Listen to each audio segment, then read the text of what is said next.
Students population inversion and laser action को discuss करेंगे हम। और हमने इससे पिछले लेक्चर में जाना कि लेज़र के लिए स्टिमुलेटेड एमिशन का प्रोसेस हम फॉलो करते हैं। अब स्टिमुलेटेड एमिशन में ये होता है कि हमें यूनी डायरेक्शनल यानी कि एक ही डायरेक्शन में लाइट मिलती है और कोहेरेंट मिलती है। लेकिन इसके साथ साथ हम लाइट बीम को, लेज़र लाइट को इंटेंस भी करवाना चाहते हैं, यानी कि हम ज़्यादा शिद्दत की लाइट जो है वो पैदा करना चाहते हैं। तो उसके लिए फिर हम पॉपुलेशन इन्वर्जन का कॉन्सेप्ट इस्तेमाल करते हैं। जैसे कि हमें लेज़र की अगर हम बात करें तो हम कहते हैं कि लाइट एम्पलीफिकेशन है ये, यानी कि लाइट को हम एम्पलीफाई करते हैं तो एक्चुअली इंटेंसिटी हम उसकी काफ़ी ज़्यादा करते हैं। तो फिर वो पॉपुलेशन इन्वर्जन की मदद से करते हैं। और उसके साथ साथ एक और भी हम जो है वो कंसेप्ट यूज़ करते हैं जो कि हम लेज़र एक्शन में डिस्कस करेंगे। तो पॉपुलेशन इन्वर्जन को समझने से पहले हम पहले एक्साइटेशन डी एक्साइटेशन की बात करेंगे। स्टूडेंट्स, यहाँ पे आप बोहर का एटम देख रहे हैं जो कि एक्चुअली हाइड्रोजन एटम है। और सिंपलेस्ट यानी कि हमने एक एटम जो है वो दिखाया हुआ है, इलेक्ट्रॉन रिवॉल्व कर रहा है। अब इस इलेक्ट्रॉन को जैसे ही मैं एनर्जी दूंगा, इलेक्ट्रॉन अपने पहले ऑर्बिट में रिवॉल्व कर रहा है। जैसे ही मैंने एनर्जी दी वो ऊपर वाले ऑर्बिट में चला गया। तो इस तरह से इलेक्ट्रॉन जब अपने नीचे वाले नॉर्मल ऑर्बिट में रिवॉल्व कर रहा था तो हम कहते हैं कि एटम जो है वो अपनी ग्राउंड स्टेट में है। और लेकिन इलेक्ट्रॉन जब एनर्जी लेकर ऊपर वाले ऑर्बिट में चला गया तो हम कहते हैं कि एटम एक्साइटेड स्टेट में चला गया। तो अब जब यही इलेक्ट्रॉन जो है ये एनर्जी इमिट भी करेगा, तो जब एनर्जी इमिट करेगा तो वापस अपने ग्राउंड लेवल पर चला जाएगा, अपने नॉर्मल लेवल पर चला जाएगा और हम कहेंगे एटम डी एक्साइट हो गया। तो इलेक्ट्रॉन ने एनर्जी इमिट की और वापस ग्राउंड स्टेट में चला गया एटम। तो जो एनर्जी इमिट की है वो इलेक्ट्रोमैग्नेटिक वेव की फॉर्म में इमिट होती है, और यहाँ पे वो हमें लाइट की शक्ल में भी मिल सकती है। और लेज़र लाइट एक्चुअली जो है वो इलेक्ट्रोमैग्नेटिक वेव की ही फॉर्म है। और हम चाहते हैं कि हमें ज़्यादा शिद्दत की लाइट मिले। ये कॉन्सेप्ट हो गया एक्साइटेशन डी एक्साइटेशन का। यानी कि एटम के अंदर इलेक्ट्रॉन जब एनर्जी लेता है तो वो अपर स्टेट में चला जाता है, हम कहते हैं कि एटम एक्साइट हो गया। और इलेक्ट्रॉन जब एनर्जी इमिट कर देता है, अपर लेवल से लोअर लेवल में चला जाता है, तो हम कहते हैं एटम डी एक्साइट हो गया। नॉर्मल हालत को हम ग्राउंड स्टेट कहते हैं। और अपर स्टेट में जब इलेक्ट्रॉन होता है तो उसको हम एक्साइटेड स्टेट ऑफ एटम कहते हैं। अब हमने एक्साइट करवाना है एटम को, और उसी उसी प्रोसेस में हमने पॉपुलेशन इन्वर्जन का कॉन्सेप्ट जो है इस्तेमाल करना है। पॉपुलेशन का मतलब है तादाद और इन्वर्जन का मतलब है उलट जाना या उल्टा देना। पॉपुलेशन आबादी या तादाद को हम कहते हैं, यानी कि हमने तादाद को या आबादी को उल्टा देना है एनर्जी लेवल्स के दरमियान एक्साइटेशन के प्रोसेस में। इसको हम समझते हैं एक सिंपल सी एनिमेशन की मदद से। तो स्टूडेंट्स, इस एनिमेशन में हम देख रहे हैं कि हमारे पास यहाँ पे एक लाइन है जिस पे काफ़ी सारे डॉट्स हैं, और फिर ऊपर भी एक लाइन है जिस पे दो डॉट्स हैं। असल में जो लाइन है ये रिप्रेजेंट कर रही है एनर्जी लेवल को।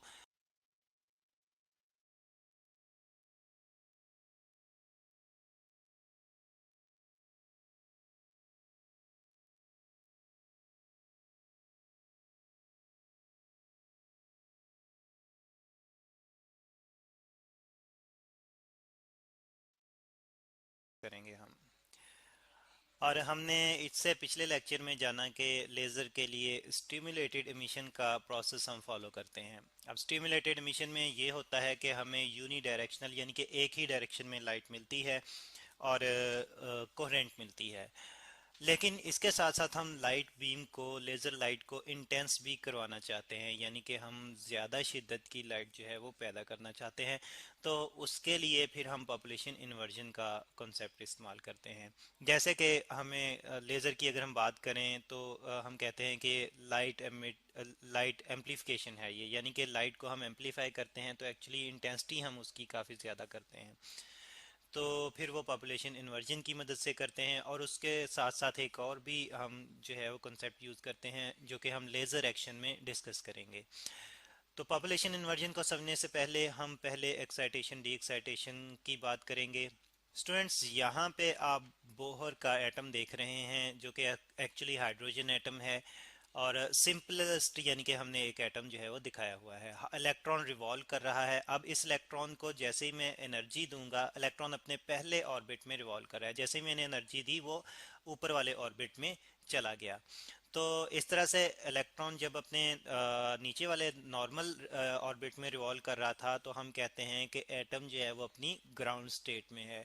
और लेकिन इलेक्ट्रॉन जब एनर्जी लेकर ऊपर वाले ऑर्बिट में चला गया तो हम कहते हैं कि एटम एक्साइटेड स्टेट में चला गया। तो अब जब यही इलेक्ट्रॉन जो है ये एनर्जी इमिट भी करेगा, तो जब एनर्जी इमिट करेगा तो वापस अपने ग्राउंड लेवल पर चला जाएगा, अपने नॉर्मल लेवल पर चला जाएगा, और हम कहेंगे एटम डी एक्साइट हो गया। तो इलेक्ट्रॉन ने एनर्जी इमिट की और वापस ग्राउंड स्टेट में चला गया एटम। तो जो एनर्जी इमिट की है वो इलेक्ट्रोमैग्नेटिक वेव की फॉर्म में इमिट होती है, और यहाँ पे वो हमें लाइट की शक्ल में भी मिल सकती है, और लेज़र लाइट एक्चुअली जो है वो इलेक्ट्रोमैग्नेटिक वेव की ही फॉर्म है। और हम चाहते हैं कि हमें ज़्यादा शिद्दत की लाइट मिले। ये कॉन्सेप्ट हो गया एक्साइटेशन। डी एक्साइटेशन का यानी कि एटम के अंदर इलेक्ट्रॉन जब एनर्जी लेता है तो वो अपर स्टेट में चला जाता है, हम कहते हैं कि एटम एक्साइट हो गया। और इलेक्ट्रॉन जब एनर्जी इमिट कर देता है अपर लेवल से लोअर लेवल में चला जाता है तो हम कहते हैं एटम डी एक्साइट हो गया। नॉर्मल हालत को हम ग्राउंड स्टेट कहते हैं, और अपर स्टेट में जब इलेक्ट्रॉन होता है तो उसको हम एक्साइटेड स्टेट ऑफ एटम कहते हैं। अब हमने एक्साइट करवाना है एटम को, और उसी उसी प्रोसेस में हमने पॉपुलेशन इन्वर्जन का कॉन्सेप्ट जो है इस्तेमाल करना है। पॉपुलेशन का मतलब है तादाद, और इन्वर्जन का मतलब है उलट जाना या उल्टा देना। पॉपुलेशन आबादी या तादाद को हम कहते हैं, यानी कि हमने तादाद को या आबादी को उल्टा देना है एनर्जी लेवल्स के दरमियान एक्साइटेशन के प्रोसेस में। इसको हम समझते हैं एक सिंपल सी एनिमेशन की मदद से। तो स्टूडेंट्स, इस एनिमेशन में हम देख रहे हैं कि हमारे पास यहाँ पे एक लाइन है जिस पे काफ़ी सारे डॉट्स हैं, और फिर ऊपर भी एक लाइन है जिस पे दो डॉट्स हैं। असल में जो लाइन है ये रिप्रेजेंट कर रही है एनर्जी लेवल को, और जो डॉट्स हैं ये एटम्स को रिप्रेजेंट कर रहे हैं। तो इसका मतलब है कि नीचे वाले लेवल में, जिसको हम ग्राउंड स्टेट भी कहते हैं, काफ़ी ज़्यादा एटम हैं, जबकि ऊपर वाले लेवल में सिर्फ दो ही एटम हैं। तो नॉर्मल कंडीशन में मटेरियल में एटम जो हैं वो ज़्यादातर अपनी ग्राउंड स्टेट में रहते हैं, जैसे कि यहाँ पे आप देख रहे हैं, इसलिए यहाँ पे लिखा हुआ है पॉपुलेशन नॉर्मल।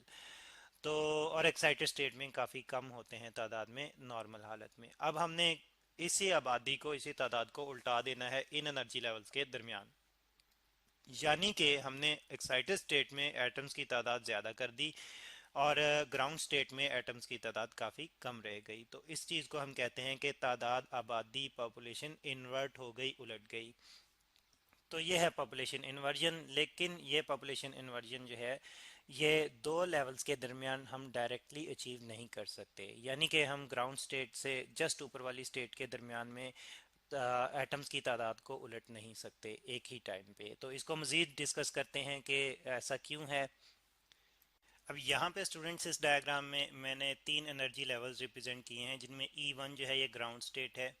ठीक है, यहाँ पे हम लिख लेते हैं ग्राउंड स्टेट, और E2 जो है ये फर्स्ट एक्साइटेड स्टेट है, यानी कि E1 से जस्ट ऊपर वाली स्टेट है, first excited state, excited state.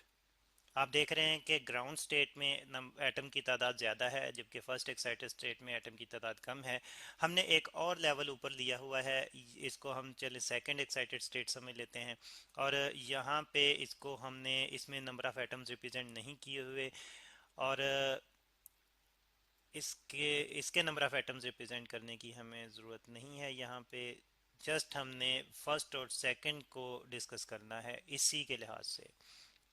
अच्छा, अब हम चाहते हैं कि E1 से एटम जो है वो एक्साइट होके E2 में चला जाए, तो उस मकसद के लिए हमें यहाँ पे ये करना होगा कि हमें एनर्जी देनी पड़ेगी एटम्स को जो ग्राउंड स्टेट में है। तो चले, ये एनर्जी जो है हम फोटोन की शक्ल में यहाँ पे, जैसे कि आप देख रहे हैं, जो HF डैश एनर्जी का है फोटोन, तो उसकी शक्ल में हम यहाँ पे एटम्स को एनर्जी दे रहे हैं। तो एटम्स को एनर्जी, इस फोटोन की एनर्जी कितनी होगी, यानी कि कितनी एनर्जी का फोटोन हम इन एटम पे डालें ताकि एटम जो है वो यहाँ से एक्साइटेड स्टेट E2 में चले जाएं, तो उसके लिए हम जानते हैं कि जितना इन दोनों एनर्जी लेवल्स का डिफरेंस है, यानी कि फोटोन की energy E2 minus E1 difference के बराबर होनी चाहिए तो यहाँ से एटम जो है वो एक्साइट होके E2 में चला जाएगा।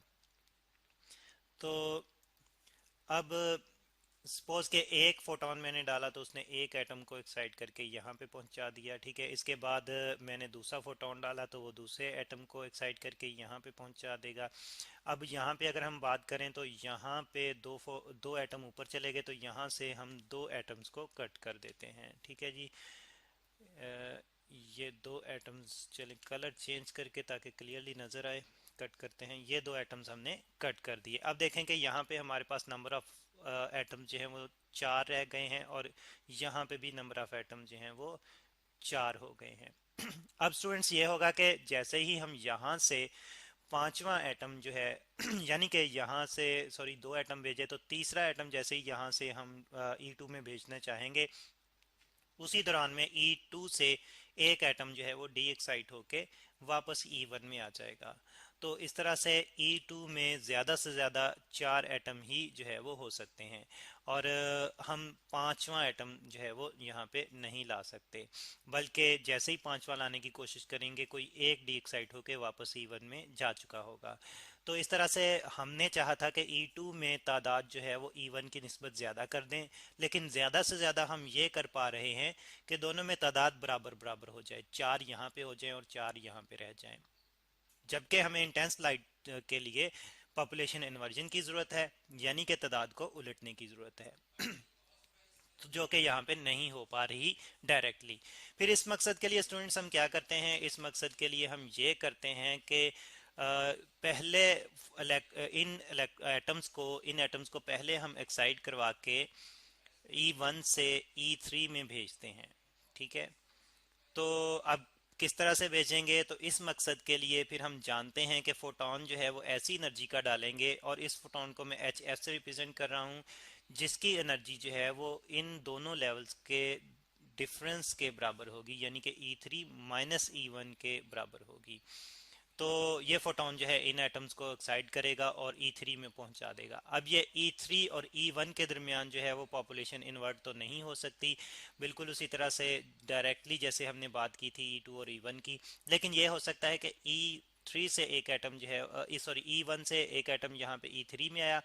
अब E3 से वो डी एक्साइट होगा और E2 में जाएगा, थोड़ी सी एनर्जी मीट करके। E2 एक ऐसी स्टेट है जिसको हम मेटा स्टेबल स्टेट भी कहते हैं, मज़ीद डिटेल में नेक्स्ट लेक्चर में डिस्कस करेंगे। तो ये इस स्टेट में जो है वो एटम जो है फिर स्टे कर जाएगा, और ये होगा कि E1 से हम E3 में पहुंचाते जाएंगे एटम्स को, और एटम जो है वो E3 से E2 में आते जाएंगे और यहाँ पे स्टे करते जाएंगे, और पॉपुलेशन फिर इन्वर्ट होगी E2 और E1 के दरमियान, जिसके बारे में हम मज़ीद डिटेल में नेक्स्ट लेक्चर में डिस्कस करेंगे, और लेज़र एक्शन के बारे में भी हम नेक्स्ट लेक्चर में डिस्कस करेंगे। तो ये है स्टूडेंट्स पॉपुलेशन इन्वर्जन, जो कि एक्चुअली हम इसलिए करना चाहते हैं ताकि हमें इंटेंस यानी कि ज़्यादा शिद्दत की लाइट मिले।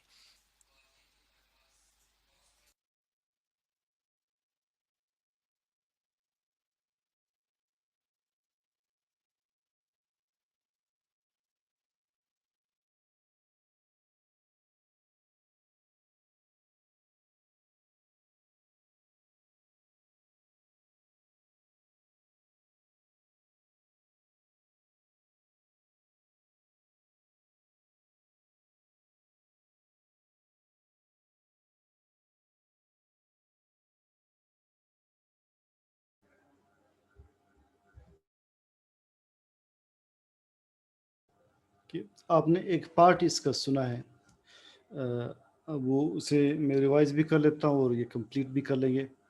The word laser, LASER, it stands for light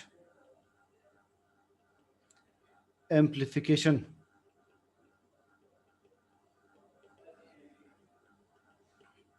by stimulated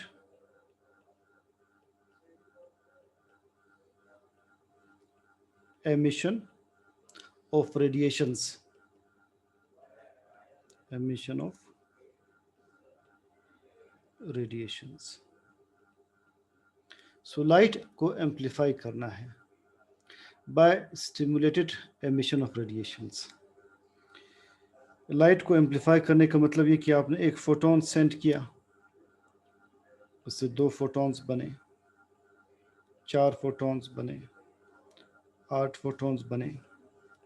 ये लाइट क्या हो रही है? एम्पलीफाई हो रही है बाय स्टिमुलेटेड एमिशन। वो अब स्टिमुलेटेड एमिशन अभी आपको क्लियर होगा जब आप मैकेनिज्म पढ़ेंगे। जो लेज़र की लाइट होती है तो एम्पलीफाइड होती है, यानी बहुत इंटेंस होती है, नंबर ऑफ फोटॉन ज़्यादा होते हैं। साथ ही ये लाइट मोनोक्रोमेटिक होती है, एक सिंगल कलर या सिंगल वेवलेंथ की, कोहेरेंट होती है, यानी क्रेस्ट और ट्रफ्स आपस में इन फेज होते हैं, और यूनी डायरेक्शनल होती है। तभी जो कॉमन लाइट होती है वो मोनोक्रोमेटिक नहीं होती, 7 कलर्स पर मुश्तमिल होती है, और फेस कोहेरेंट भी मस्त नहीं है, और वो हर डायरेक्शन में ट्रेवल करती है, जबकि लेज़र लाइट ज़्यादा फोकस्ड होती है। सिंगल कलर की फेज और कोहेरेंट यानी क्रेस्ट और ट्रफ्स आपस में एक फेज में, और यूनी डायरेक्शनल। अब इसके लिए आपको कुछ टर्म्स अंडरस्टैंड करना आपके लिए ज़रूरी है। एक स्पॉन्टेनियस एंड स्टिमुलेटेड एमिशंस।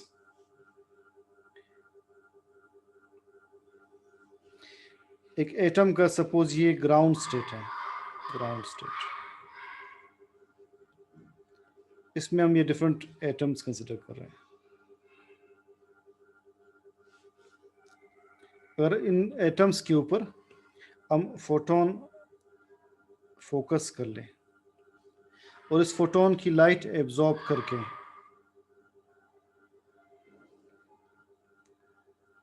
ये एटम एक्साइटेड स्टेट में आ जाए, या एक्साइटेड स्टेट को मैं E3 से शो कर रहा हूँ, it is the excited state.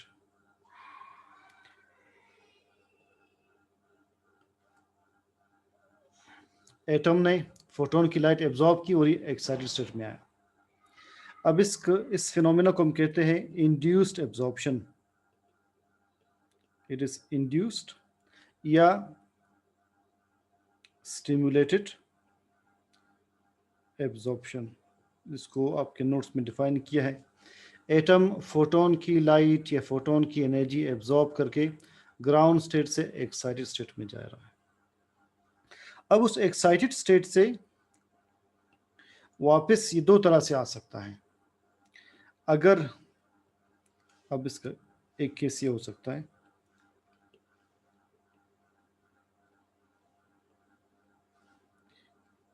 अगर ये स्पॉन्टेनियसली इस एक्साइटेड स्टेट से ग्राउंड स्टेट में आ जाए,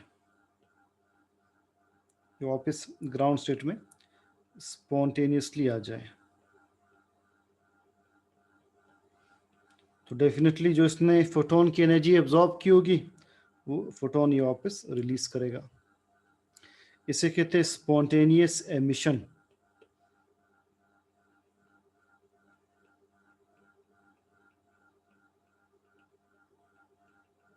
स्पॉन्टेनियस एमिशन, एटम एक्साइटेड से वापस ग्राउंड स्टेट में स्पॉन्टेनियसली आ जाए तो फोटोन रिलीज करेगा, इसे स्पॉन्टेनियस एमिशन कहते हैं। इसकी अगली पॉसिबिलिटी देखिए ये है, जिसे हमने ज़्यादा अप्लाई करना है, वो ये है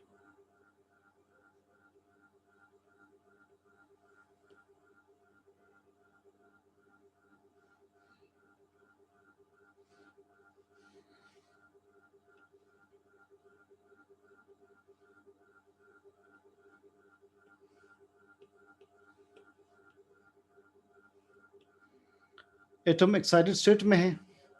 अब इसे ग्राउंड स्टेट में लाने के लिए आप इसको फोटोन से स्ट्राइक करें। ग्राउंड स्टेट में लाने के लिए आप इसको एक फोटोन से स्ट्राइक करें। अब ये एटम वापस ग्राउंड स्टेट में आ जाए। अब जब ये एटम ग्राउंड स्टेट में आएगा, एक फोटोन जिससे आप स्ट्राइक कर रहे हैं वो रिलीज होगा, एक फोटोन हाई से लो एनर्जी की तरफ आते हुए रिलीज होगा। अब एक की बजाय 2 फोटॉन्स रिलीज हो रहे हैं, इसे कहते हैं स्टिमुलेटेड एमिशन। बस ये 3 टर्म्स आपको आनी चाहिए, स्टिमुलेटेड एमिशन। कौन से 3 टर्म्स? पहला टर्म था इंड्यूस्ड या स्टिमुलेटेड एब्जॉर्प्शन। एटम फोटोन की एनर्जी एब्जॉर्ब करके ग्राउंड स्टेट से एक्साइटेड स्टेट में जा रहा है। अब अगर वो एक्साइटेड से ग्राउंड में स्पॉन्टेनियसली आए, फोटोन रिलीज करेगा, ये होगी स्पॉन्टेनियस एमिशन। अगर आप इसको फोटोन से स्ट्राइक करें और वो एक फोटोन ये रिलीज हो, एक फोटोन और रिलीज हो एनर्जी डिफरेंस की वजह से, तो हम इसे कहते हैं स्टिमुलेटेड एमिशन। ये 3 टर्म्स आपको क्लियर हो गए। तो हम यहाँ पर कौन सा प्रिंसिपल अप्लाई कर रहे हैं? हम अप्लाई कर रहे हैं स्टिमुलेटेड एमिशन। नेक्स्ट हम प्रिंसिपल एक अप्लाई कर रहे हैं मेटास्टेबल स्टेट का और फिर पॉपुलेशन इन्वर्जन का। हम ये कर रहे हैं, देखिए ये है ग्राउंड स्टेट। पहले सारे के सारे एटम्स इसी स्टेट में हैं।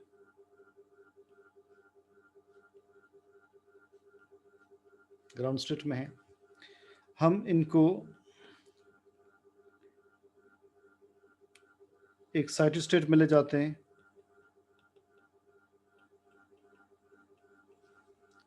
एक्साइटेड स्टेट में ले जाने के लिए आपको फोटॉन्स यूज करने होंगे। जब फोटॉन्स आप यूज करेंगे वन आफ्टर द अदर, तो क्या होगा, ये सारे के सारे ग्राउंड से एक्साइटेड स्टेट में आ जाएंगे।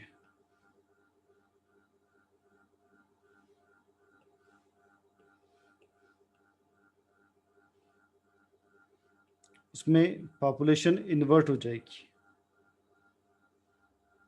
इन्वर्जन कैसे होगी? पहले ग्राउंड में ज़्यादा थे, अब ये एक्साइटेड स्टेट में जाएंगे। इसे कहते हैं पॉपुलेशन इन्वर्जन। आपने पॉपुलेशन को बिल्कुल उल्टा कर दिया। कैसे उल्टा कर दिया? ग्राउंड में थे पहले सारे के सारे, अब सारे एक्साइटेड स्टेट में हैं। अब प्रॉब्लम ये है एक्साइटेड स्टेट में, यहाँ पर ये सिर्फ 10⁻⁻8 सेकेंड के लिए स्टे करते हैं। They stay here for 10⁻⁻8 seconds only। हम चाहते हैं एक तो ये इस स्टेट में एटम्स की तादाद ज़्यादा हो, यानी पॉपुलेशन इन्वर्जन हो, साथ ही हम चाहते हैं कि यहाँ पर ये स्टे ज़्यादा प्रोलॉन्ग टाइम के लिए करें ताकि हम इनको यूटिलाइज कर सकें, इनको कंट्रोल्ड फॉर्म में यूज़ किया जा सके। या पर हम इनका स्टे प्रोलॉन्ग करना चाहते हैं। किस स्टेट में? एक्साइटेड स्टेट में। ये अभी E3 स्टेट में है, तो हम क्या करते हैं, इनको एक और स्टेट में ले आते हैं। हम इनको एक और स्टेट में ले आते हैं, वो स्टेट कहलाती है मेटास्टेबल स्टेट।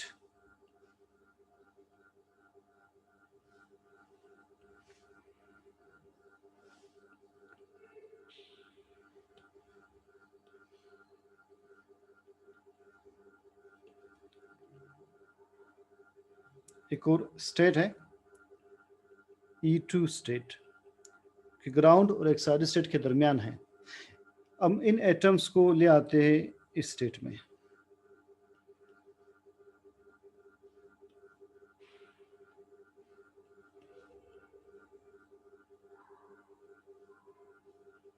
मेटास्टेबल स्टेट में। एक्साइटेड से हम इनको ले आए मेटास्टेबल स्टेट में। मेटास्टेबल स्टेट क्या है? Metastable state is the state in which atoms stay for longer than normal period. So E2 state is metastable state.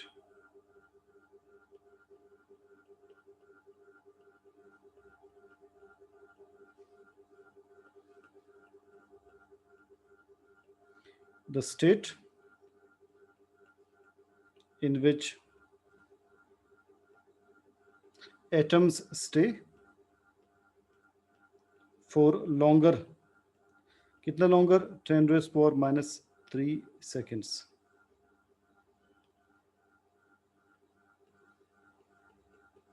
Then normal time of 10⁻⁻8 seconds. 10⁻⁻3 ज़्यादा लॉन्ग है, -8 माइनस में ये कम value है। तो इस स्टेट में एटम्स ज़्यादा लंबे अरसे तक स्टे करते हैं और इनको ज़्यादा वक्त के लिए यूज़ किया जा सकता है। अब जब ये मेटास्टेबल स्टेट में होंगे, अब इनको हम यूज़ कैसे करेंगे, लेज़र एक्शन कैसे होगा? आपने 2 काम किए, एक पॉपुलेशन इन्वर्जन की, ये है पॉपुलेशन इन्वर्जन। ग्राउंड स्टेट में पहले ज़्यादा थे, अब इनको एक्साइटेड स्टेट में ले आए। फिर आप इनको मैग्नेटिक फील्ड यूज़ करके हम इनको मेटा स्टेबल स्टेट में ले आते हैं जहाँ पर ज़्यादा टाइम के लिए स्टे कर सकते हैं। ये पॉइंट हमने पढ़ा है फर्स्ट ईयर केमिस्ट्री में भी। किस टॉपिक में? प्लाज्मा के टॉपिक में। अब ये मेटा स्टेबल स्टेट में है।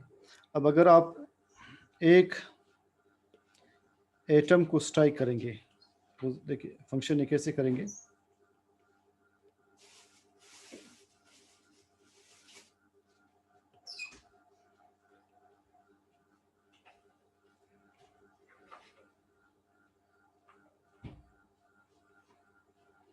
they are in metastable state.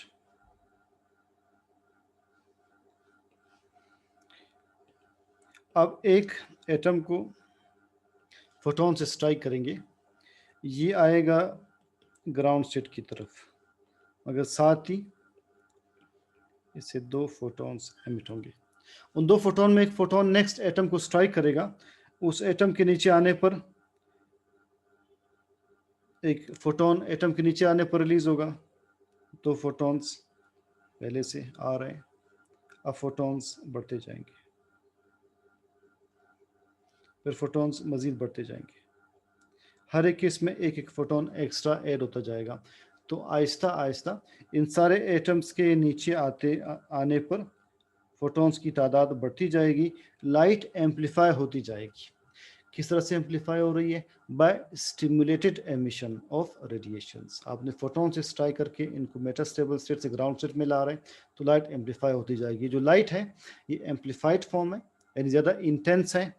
Number 2, ये यूनी डायरेक्शनल है, फेस कोहेरेंट है, मोनोक्रोमेटिक है। जो लेज़र होता है वो असल में एक ट्यूब के फॉर्म में होता है।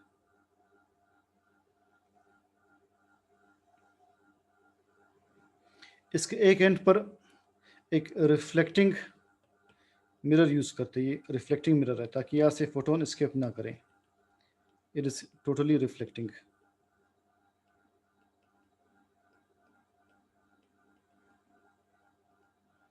अगला एंड पार्शली रिफ्लेक्टिंग होता है ताकि यहाँ से फोटोन एस्केप करें। इट इज़ पार्शली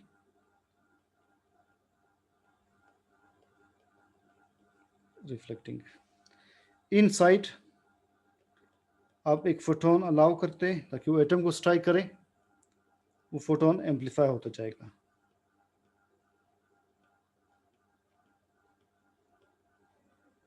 और आहिस्ता आहिस्ता ये लाइट बहुत ज़्यादा एम्पलीफाई होकर यहाँ से रिलीज़ होगी, यहाँ से ये लेज़र बनकर लाइट रिलीज़ होगी।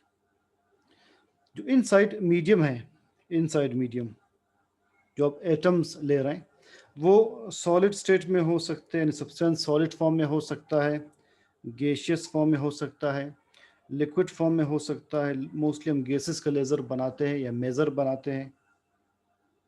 तो काइंड ऑफ लेज़र्स किस तरह के हो सकते हैं? सॉलिड हो सकते हैं, लिक्विड लेज़र हो सकते हैं, और गैस के बने लेज़र हो सकते हैं।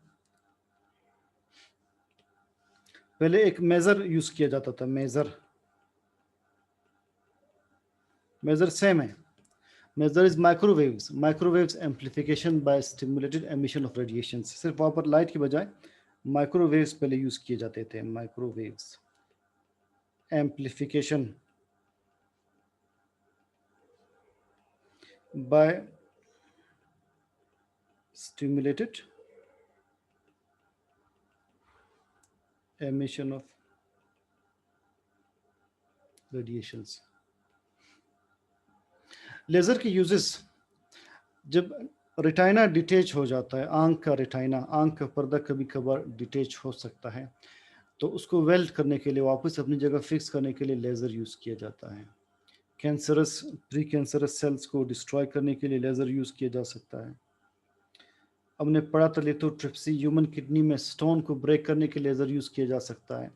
जो आज आपने फर्स्ट फिजिक्स में ऑप्टिकल फाइबर्स का टॉपिक पढ़ा, इसमें हम कल पढ़ेंगे कि लेज़र यूज़ किया जाता है। होलोग्राफी, अभी मैं देखता हूँ उसकी एक वीडियो मिलेगी, उसमें हम लेज़र यूज़ करते हैं। Holography is a technique that may come in cell phones like iPhone. मैं आपको एक वीडियो उसकी शो करूँगा कि कैसे होलोग्राम या होलोग्राफी यूज़ करते हैं, किसी हार्ड मटेरियल में होल ड्रिल करने के लिए लाइक डायमंड वगैरह में लेज़र यूज़ किया जा सकता है। किसी कैपिलरी में लीकेज हो, ब्लीडिंग हो रही हो, उसे सील करने के लिए कैपिलरी को या लिम्फ कैपिलरी को हम लेज़र यूज़ कर सकते हैं। Fusion reaction, fission fusion reaction को इंड्यूस करने के लिए लेज़र यूज़ किया जा सकता है। जो लेज़र गाइडेड मिसाइल्स होते हैं वो लेज़र यूज़ करके ही निशाना लगाते हैं। लेज़र गाइडेड गन्स आजकल मिल रहे हैं। रेंज फाइंडर के तौर पर डिस्टेंस मालूम करने के लिए कि अगला जो टारगेट है वो कहाँ पर है, ये आप लेज़र के ज़रिए मालूम कर सकते हैं। डिस्टेंस नाइट में आप मालूम कर सकते हैं लेज़र के थ्रू। लाइक आपको पहाड़ दिखाई नहीं दे रहा, आप लेज़र की लाइट उस पर फोकस कर ले, एकदम से आपको डिस्टेंस मालूम हो जाएगा, रेंज मालूम हो जाएगा। अब देखते हैं ये होलोग्राफी कौन सी टेक्निक है।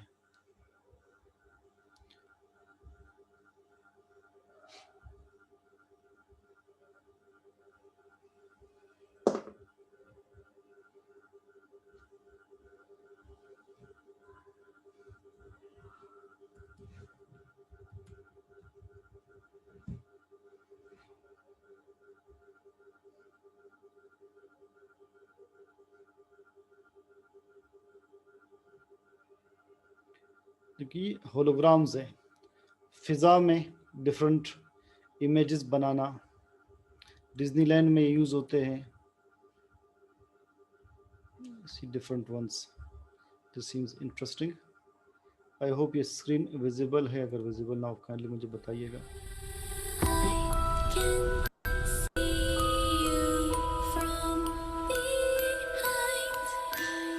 You can hear me in your mind. Run so fast as you can go. Time will catch you before you know.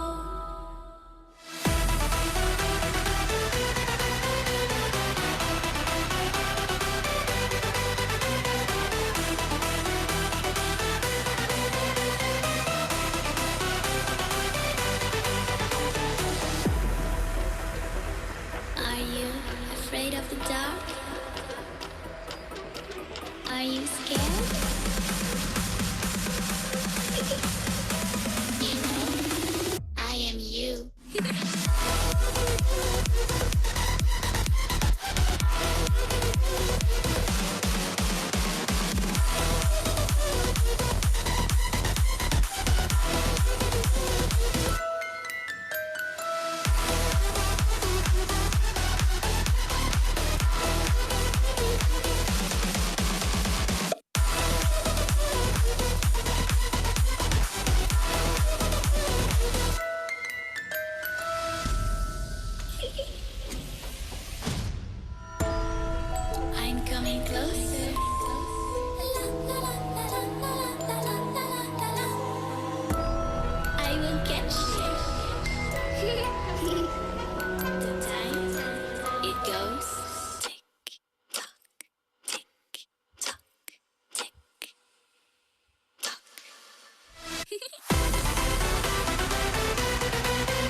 तो होलोग्राम ये है कि आमतौर पर कोई भी इमेज बनाने के लिए हमें कोई स्क्रीन चाहिए। देखिए प्रोजेक्टर जो इमेज बना रहा है आपके हॉल में, आपकी क्लास में, वो स्क्रीन पर बना रहा है, मगर होलोग्राम वो टेक्निक है कि जिसमें लेज़र के ज़रिए आप इमेज फ़िज़ा में बना सकते हैं। उसके लिए किसी स्क्रीन की ज़रूरत नहीं होती। तो लिहाज़ा डिज़नीलैंड में वो इस तरह करते हैं कि बड़े-बड़े डायनासोर एनिमल्स के वो इमेजेस बनाते हैं और ऐसा लग रहा होता है कि जैसे वो ज़मीन के ऊपर मूव कर रहे हैं। तो लोग डर जाते हैं, मगर जब वो देखते हैं टच करने पर कुछ भी होता नहीं है। आपने मोशन राइड लिया होगा, मोशन राइड में भी ऑलमोस्ट इसी तरह से है, मूविंग ऑब्जेक्ट्स होते हैं, वो स्क्रीन फ़िज़ा में मूव कर रहे होते हैं, यू फील स्केयर्ड, मगर इनफैक्ट कुछ भी नहीं होता। तो ये होलोग्राम की टेक्निक है जिसमें हम लेज़र लाइट यूज़ करते हैं।